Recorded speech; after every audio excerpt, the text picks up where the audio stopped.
Welcome to an updated swords tier list. This is long overdue because the Sliceable here got added over a year ago, and I just didn't make a new list because I didn't feel like it was worth it for one melee. But I also had a change of heart, and by heart I mean science. I got learned something, and that actually led to something that's on the channel soon. So as I'm recording this is a members only video. As this video is going live, the pressure cutter video should be out on the channel. Whenever I schedule videos in advance, members get to see them early, so if you guys want to join and support me, you can. Otherwise, all my videos are going to be free to view anyway. But I made this pressure cutter video that you guys can watch today, and I found out that it is the same as the husk cleaver. So I figured, what better timing? This video is overdue anyway. We don't even have the Sliceable in there, and I learned that a D tier placement is quite a bit higher. So yeah, let's just get into it. Now, I just do want to say one more thing before I get into it. The title might say 2025 because I'm recording this in early December of 2024, and I want people to know this is an updated list. If something new comes out or whatever, I will address that pinned comment down below. But if there's nothing in the pinned comments, you should know that this video is good to go. This can function as my 2025 tier list. If they add a new melee, we'll talk about it. So, number one on the list here is the Black Blade. This is a controversial weapon because AS407 in our community is a melee expert who loves all melees, and he is heavily biased but also extremely informed on the topic. He's the one that told me that the pressure cutter is the same as a husk cleaver, and I disagree with him sometimes. He has shown me Black Blade loadouts. We have used this weapon where you lose health and you do damage. I can show the weapon over here even. It is an interesting pick because the weapon has a slow swing speed, high damage. It's got really big damaging perks. It's got these Black Metal 6 perks that explode for a bunch of damage, and you can use that in certain configurations, but I've always seen it's just too much work for too little reward. I'm going to keep it in B tier, but hey, I could post a I was wrong about the Black Blade video and you guys would all enjoy that and we could see, but I have tried builds with this and I'm just not terribly impressed. For the Corsair, on the other hand, look at this. I prepped a bunch of gameplay videos in advance. This is actually a fun weapon. You can use a loadout like the one that my webcam's kind of covering here, where you switch off back and forth between the Jack's Revenge. They boost each other. This is the intro of another video, but yeah, it's actually a pretty solid weapon, and even on its own, it does very well. I think it's in the A tier. It has honestly decent perks. It doesn't need to be paired with the Jack's Revenge. In fact, the 6 perk update where they added Core Reperk and Ventures added this down here where you can hit an enemy and grant crit rating instead of just boosting the Jack's Revenge where it used to be locked. It can actually be used very competently on its own, and I think it's actually a pretty solid weapon. So it's just a boring A tier weapon. It just does good damage. It can be any element. It wins. Now, the Dragon's Fang is a weapon that I have not used too much, but I have used it enough to know that it's fine. You throw on double attack speed, it will work with Paleoluna. She's the queen of melees, and she does buff every melee by so much, and you could make it work. It would be a fine fire weapon for like a nature zone, maybe a B tier weapon. I'll put it below the Black Blade for now, but this is another one that could definitely change. One that I love is the Masamune. So all these videos I'm showing will be linked down below, of course, but I showed a video where I use the Masamune as Anakin just because it looks like a lightsaber. Not when you're in shadow stance, but bear with me. This is a triple attack speed build I'm showing here, and you can see it shreds. It's got those every 6 hits cause an explosion for 105% damage. It's really, really fun. And even later on, we showed a Toy Rockin' Out build where it performed pretty well without Paleoluna's buff of triple attack speed. It actually did really, really well. You can see I'm just annihilating a smasher here, and Windows is deciding I need an update while I'm recording. It's a very strong weapon. Okay, I hit X and then it came right back. Is this a troll? So honestly, S tier. It is a founders only weapon, so I can't decide that. I can't make Epic bring the weapon back, so kind of pay to win. It does have the exact same stats as a Vidrotech Slicer and the Stormblade, which we'll get to. So, you know, it has the exact same stats, but different perks and its own unique 6 perks. So it's S tier on its own. We'll get to the others later. The Guardian's Will, I actually made this thumbnail where I said it can one hit or solo a mini boss. And this is a double attack speed variant where Affliction, being buffed to boost melees very high, goes a very long way. It is one of those melees that benefits a ton from that. It is so freaking strong, as you can see from the gameplay. It's just a great weapon. I use double attack speed in this build, but it can probably be attack speed crit build. In fact, we can actually look at that together now because there's an important distinction to be made where some weapons can be double attack speed and they're really good with Paleoluna in the lead. I feel like that's its own playstyle compared to like an attack speed double crit damage or, you know, crit rating crit damage.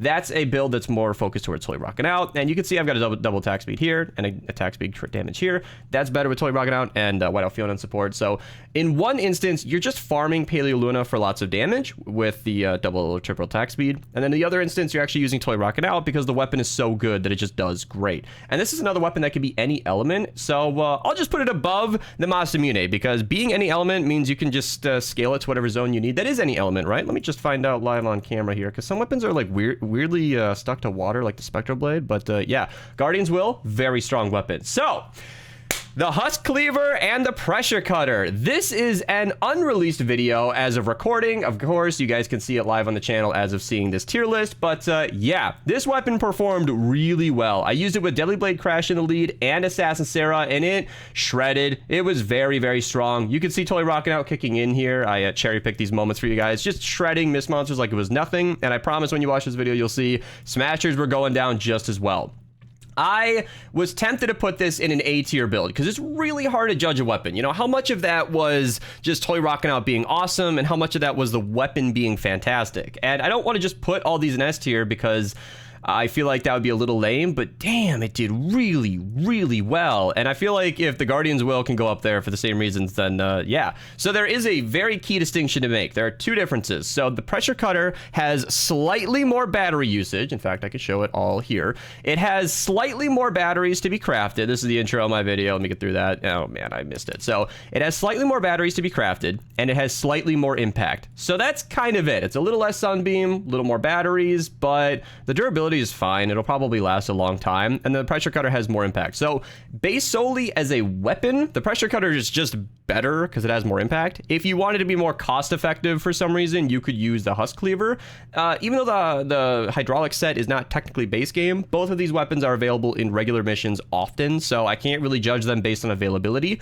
In terms of raw performance, the Pressure Cutter is just better. It just is. And yeah, there might be a recency bias, by the way, by putting this higher on S tier, but so what? That's the fun of trying out weapons that you haven't used in years, or as that title suggested, I have never used a Pressure Cutter before recording that video. I'm shameless to admit it, but yeah, the weapon very much impressed me, and I think S tier is actually deserved. Krypton Sword, on the other hand, I have tried. Some people have told me this weapon's fantastic. I think it might be one of our inhabitants of the D tier. It is an energy-only weapon without perks to support it that make it any better than it is. I was not impressed at all. So if you want to see another D tier to S tier rise, then let me know something I don't, but that weapon did not impress when I gave it the best build I could, and that's just where it's at. Now, we're gonna do the Slice and Dice and the Stabsworth at the same time, so I guess I need to rearrange these videos here. So, Stabsworth is extremely good. Double attack speed affliction, Paleo Luna, I've been saying that a lot in my daily videos, but it is very, very good. A little bit of glitchiness in this recording, but you can see once I get locked in here and can actually hit the Smasher, they go down very fast. Toy Rockin' Out helping me swing faster. I do know teammates are helping me in this footage, but this weapon is pulling its weight. It is very, very strong. I think somebody's hitting it with the Instigator here, so it's not perfect footage, but in the real game, when you got teammates helping, you can see this weapon is just annihilating. The Instigator wasn't even a part of 80% of that Smasher's health, so it's a very, very good weapon. This is one where you wouldn't want to run like a crit build, maybe. Paleo Luna, just take advantage of it and go for it. I think this is an easy S tier weapon. I might put it, I don't know. It's so dependent on Luna. Like, the Guardian's Will and the Pressure Cutter can be their own weapons with Toy Rockin' Out, but I don't know. Even that's getting boosted pretty high. It's really hard to judge these weapons, but I will say one thing that's very fun. The Slice and Dice right here with the exact same perks is about 1% less. So check this out. If you go to the Stabsworth, if I could find one, Slice and Dice should be right next to it. So if we just compare this to the Slice and Dice over here, you can see they're this close. Look, we have the exact same perks, minus the affliction, but that can be added on later. It's got slightly more attack speed and slightly more, or slightly, yeah, longer attack speed and slightly more damage. So they balance out to be the fact that the Stabsworth is like 1% better than the Slice and Dice, which is really, really weird. The Slice and Dice does have the 5 hits causes an explosion. Not a big deal when I tested it. So I'll just say that it is barely underneath the Stabsworth. If you really want a fast swinging melee that is base game and accessible, and you cannot get the Stabsworth to save your life, you can use the Slice and Dice. It'll work. It'll be just fine. But yeah. Now, the Spectral Blade. I feel like I am going to turn some heads with this one, but I talk about Affliction constantly, and I'm not just some 6-perk fanboy, but Affliction is massive, and let me explain why. On melees specifically, it does a tremendous amount of damage. The Affliction ticks that I've seen on some melees are in the hundreds of thousands, and that is very normal. That is absolutely ridiculous. It is not crazy to say that Affliction adds like 40 or 50% damage on top of what you're already doing from the main fast attack. It is an extremely high amount.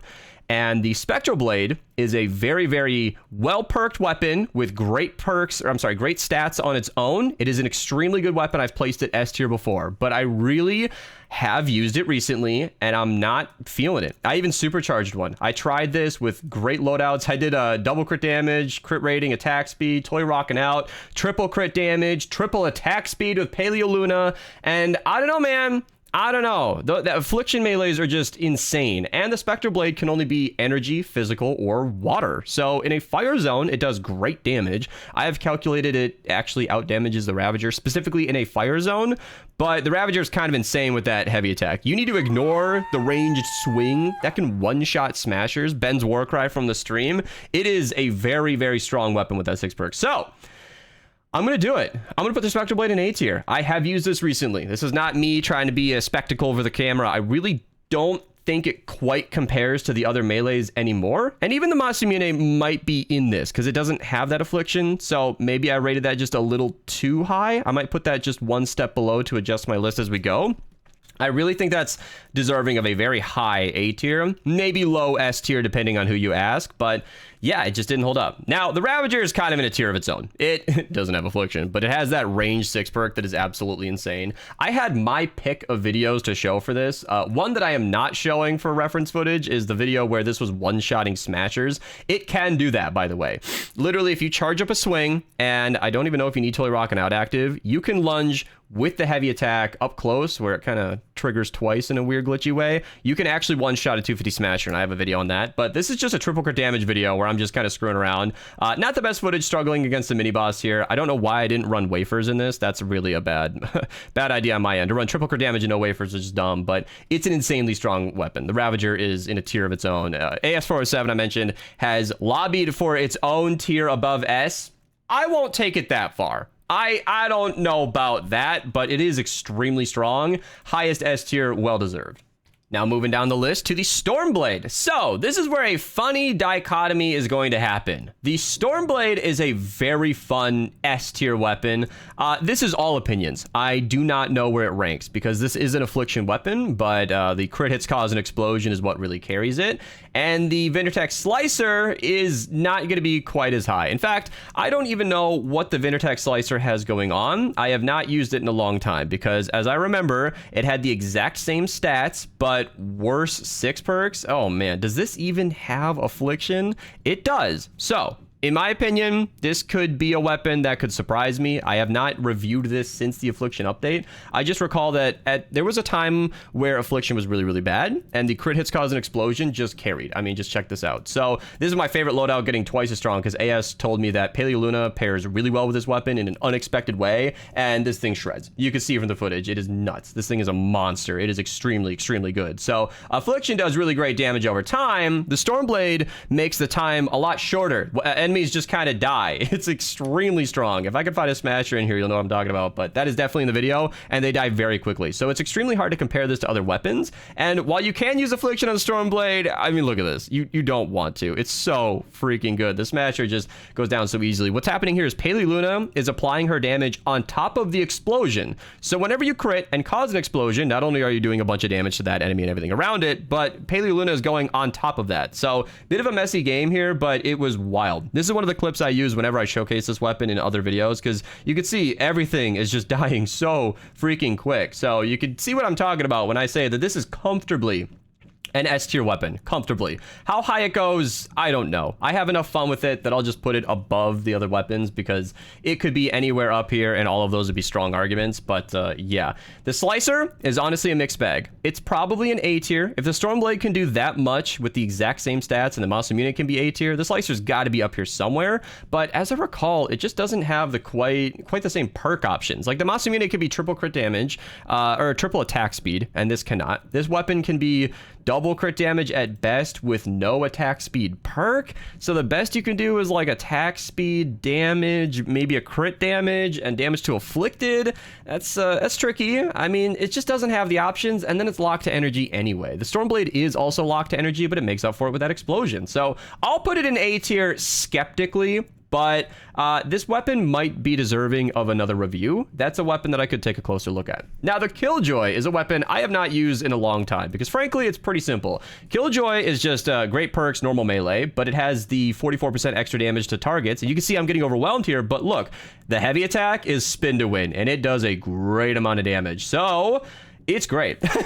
It really is just a strong weapon, but it's boring strong. It doesn't have that affliction. It just has extra damage to the elemental targets, and it's fine. You can see this is back in the day when I recorded solo in 140 zones 4 years ago, so I could probably take another look at this weapon, but there's no hype around it. As a content creator, I like to cover weapons when people are interested in hearing about it, but the Killjoy is not tied to any event. It's just available in Art Deco llamas, and then we get 5 Art Deco llamas at a time, and it's random what you receive, so there's never any point where everybody in the game has access to the Killjoy all at the same time, and it would make sense for me to cover. So as a content creator, I'm in a tricky position there. This is deserving of more discussion, but I feel like it's a high A tier weapon. I mean, if I was close to putting this in S tier, I think this is where the Killjoy should belong. It is a, yeah, TJ in chat just said if it wasn't it should be S, but I feel like, oh, Spectre Blade not in it? Yeah. So I was just explaining to the chat that, yeah. I am recording this on stream, by the way, so Twitch link down below if you guys want to see these live. So yeah, I think A tier is where the Killjoy should belong. Now, the Tree of Light is a tricky one. Oh my god, I actually ran a tree skin for this video. What a great idea. Was that somebody in chat who suggested that? I don't even remember. This was 3 years ago. But the Tree of Light is a weird one because every 8 hits stun enemies nearby, and the damage is fine. The perks are tricky. The swing speed is slow, but it's more of a slower swinging, hard-hitting weapon. Those weapons traditionally are not the best in the game. Paleo Luna favors attack speed very highly. Totally Rockin' Out can give you that attack speed back and amplify that damage with crits, so it goes a long way. But Tree of Light just never did it for me. This is my list. I think factually it's probably A tier, but it always felt B tier. It requires so much setup to do okay. You need triple crit damage, Totally Rockin' Out active, and wafers to activate it, make sure it's being used, and then it's like pretty good performance. And I don't know, I don't suggest using any of these weapons without a loadout, but it just felt like a low A tier. It wasn't bad, maybe a high B tier. This is like a generous A tier, and on the day that I'm recording this might not be useful to you guys watching, but Merry Melee, oh, I can't show it because we already ran it. Well, Merry Melee is actually available, so if you're watching this during the Frostnite season and this video goes live before it ends, I think Merry Melee might be available for just a couple more days before it goes away. You might want to go ahead and do this. And if you just unlocked Merry Melee and hadn't considered using the Tree of Light, you should give it a go. The timeline is here if you guys ever want to reference it. It is a very, very good resource to catch these weapons before they go. Tree of Light is a 1 week only weapon, and it's fun. It really is fun. If you're bored of the meta, give it a try. Now, this season is also a water season. That won't be true forever. Timeline again on the right-hand side. In fact, I'll just show it since it's right here. It does, let me just scroll over it. Oh, that's too far. It does show you all the different elements for the different seasons. So all the different elements, fire only, nature only, all the different elements. Right now, we are in a water only season. So a nature-only vacuum tube sword is extremely strong. This weapon is one of the best melees in the entire game. I've said this in my dailies a lot. This weapon is an S tier melee in a water zone. In a nature zone, it is doing 67% of its damage, which is not too high. It's enough, you know, energy is doing 75%, so it's basically the same deficit that the Ravager is working with, just, you know, 8% less. And it's tricky to take advantage of that, and it's, of course, next to useless in a fire zone, and for about 8 months last year, actually useless because the chain lightning was not triggering on PC. So I am very glad to say that that bug is fixed. This weapon is functioning as intended, and you can see it absolutely shreds. This is an old video. I don't even think I'm using Toy Rockin' Out in this video, and I should be. I'm not being boosted by teammates. This is just solo 140, and it is still handling this encampment comfortably. It is very, very good. It is not just a strong weapon on its own, but that chain lightning goes a long way. For the exact same reason as the Stormblade, I feel like it is a conditional S tier weapon in a water zone, and, you know, frankly, probably a nature zone. Let me just say this. In a water zone, it's an S tier weapon. In a nature zone, maybe a B tier. You could use it, you could have fun, and you wouldn't be holding back the team. In a fire zone, it's like F tier. Do not use this in fire. It's not worth it. So conditionally, it's an S tier weapon. Very, very good. And the new weapon, the Sliceable, it only came out a year ago, is honestly pretty strong. This is a recent video from 4 months ago. I recorded this during the fire season, and that laggy stuttering is done. I have upgraded my computer, and this will no longer be happening in current videos, but this weapon's great. It is water only. It has a custom 6 perk where every 8 hits freezes targets instead of doing extra damage, and it is honestly fine. It has some very, very weird perks, and I think that throws off a lot of people. Let me show it, because it is a naturally fast swinging melee that doesn't actually need an attack speed perk to do everything it needs to do, but it comes with some extremely strange options. Look, you got no attack speed or crit perks up here. You've got crit rating and crit damage, but you can only have both if you don't want attack speed, and if you do want an attack speed perk, you have to lose one of them, and then it only has one attack speed perk. So you're not really going to be using Paleo Luna, but if you look over here, it has a 0.47 attack speed. That is really good. For reference, the Ravager with an attack speed perk has a 0.4 attack speed. So, like I said, it's a naturally high swinging, little Ben's war cry from the stream. It is a naturally high swinging, high damage, weird perked weapon where these are the perks that AS407 suggested, and I highly recommend them if you want to use this with Totally Rockin' Out. Far from the only way to use this, but yeah, Totally Rockin' Out makes you swing even faster on top of that natural swing speed. Double crit damage means you're going to be hitting hard. It's a solid weapon. And yeah, I don't know. It might be in the Spectral Blade position where I try to showcase this as best as I could, but even in this video, I went down a lot and I suffered to get the showcase that I could have. I could just be bad, but it really felt like, oh, I don't want to say this because it's going to make people not use it. I mean, the flexibility of the Spectral Blade, and they both have the same element cap. It really feels like a different Spectral Blade. The tier list says it's a worse Spectral Blade, and I might begrudgingly force that out of my mouth. It's kind of a worse Spectral Blade, but I really do mean it's a different one. I always encourage variety. I want people to have fun with this game. Don't just use the best weapons. You'll get bored very fast. But it is going to be freezing enemies, and it doesn't have the flexibility of the Spectral Blade. So freezing's fun, flexibility is also fun, and you're losing that. So I don't know. These could go back and forth all day, but it doesn't have the lunge attack. That's kind of a big deal. The lunge attack on the Spectral Blade has been broken for like a year. There's old footage I'm showing you guys in today's video, and it was still bugged back then. It's ridiculous how long the lunge attack has been broken on the Spectral Blade. That is one of the key features. I didn't even mention it because using the heavy attack to lunge closer to a target is extremely useful in a melee build where mobility is key. You are up front and center. You need to back away to avoid enemies and then lunge back into the fight. That lunge has been bugged to just not work for a very, very long time. It's a big deal. The Ravager has it as well. And they've both been bugged for a long time. When that gets fixed, you should use it a lot. But for now, anyway, neither of them I functionally have that lunge. But the Sliceable, I think it's an A tier weapon, and that's where it should stay. So, bit rambly. I apologize. It's early in the morning as I'm recording this, but I was really excited to get this out. And that's my updated melee tier list. Most swords are really, really good, and I feel like that's being reflected here. If you guys want an awesome loadout suggestion, I'll be linking my best ninja loadout in the description down below. That covers the best ninja loadouts in Fortnite Save the World, in case you didn't know. And let's see how I compared to last year. I think it's always fun to go back a couple... Oh my god, I recorded this 2 years ago. That's insane. It's always fun to go back a couple of years and see how my opinions have changed. So first and foremost, you can see that we removed a lot of the lower rarity weapons, which makes sense. I feel like they didn't really have any business being on this list because really these weapons... Oh, I'm being covered by the ad. These weapons down here are just like lower tier versions of the ones up here.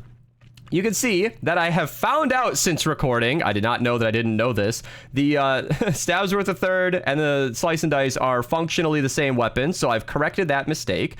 And Affliction has buffed a couple of weapons. You can see the Husk Cleaver and the Pressure Cutter are now, I think, correctly in the S tier position. Spectral Blade was a bit higher valued back then. Since then, I've learned the importance of Affliction. Vindertech Slicer, super low, again, for reasons unknown. I mean, it has the exact same stats as this weapon and this weapon, and I put it down in C tier. So I think this is a much more balanced list.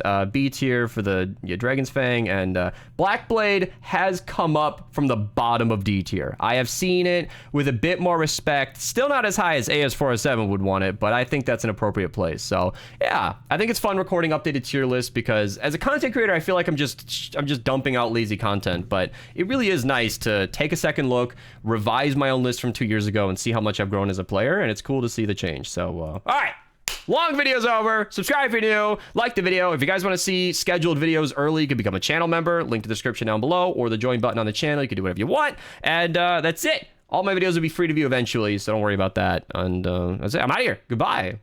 Go run some melees.